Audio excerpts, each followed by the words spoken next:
L'arbre, un véritable patrimoine au même titre qu'une église ou un calvaire. C'est la conviction de 3 spécialistes bretons qui viennent de publier un livre. Au fil de leur découverte, ils ont répertorié 200 spécimens remarquables du Finistère et en ont sélectionné 80 dont ils racontent l'histoire. C'est une véritable sculpture végétale.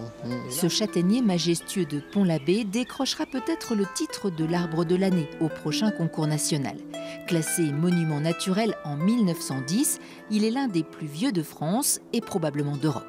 Il aurait 1200 ans, il aurait pu être planté sous Charlemagne. Et parmi les anecdotes que l'on peut raconter sur cet arbre-là, c'est un incendie dans les années 1960. Un chasseur imprudent a mis le feu à des terriers au pied de l'arbre. Et l'arbre a complètement brûlé pendant plusieurs jours. Et on croyait que tout était fini, que l'arbre était mort, complètement incendié. Tel un phénix qui renaît de ses cendres, ce colosse végétal qui a repris de la vigueur est l'un des héros du livre écrit par ces 3 spécialistes. Auteur d'un inventaire des arbres remarquables du Finistère, il milite pour qu'un statut juridique leur soit attribué au même titre qu'un monument historique. Oui, l'idée c'est vraiment de faire évoluer, de donner un vrai statut et une vraie protection qui prenne en compte l'arbre en lui-même, son environnement, enfin que tout soit pris en compte pour le préserver. Ces arbres qui ont traversé les époques racontent quelque chose de nos sociétés, comme ces 2 ifs aussi vieux que la chapelle de Saint-Yvi. Arbres précieux, voire sacrés, ils sont liés à des légendes ou des rites.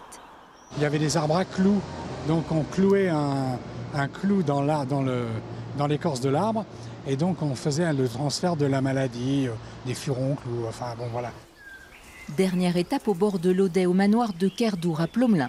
Ce cocotier du Chili, planté à la fin du 19e siècle, témoigne d'une mode de l'exotisme. Rare survivant de cette essence aujourd'hui disparue, il est classé arbre remarquable. Un arbre remarquable, c'est une émotion, je trouve.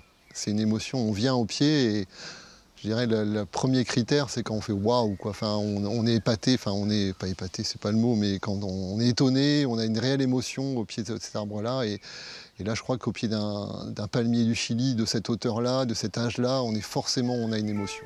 Fruit de 3 ans de collectage, ce livre se feuillette à l'ombre d'un arbre, mais les plus courageux y verront l'occasion d'une magnifique balade aux 4 coins du Finistère.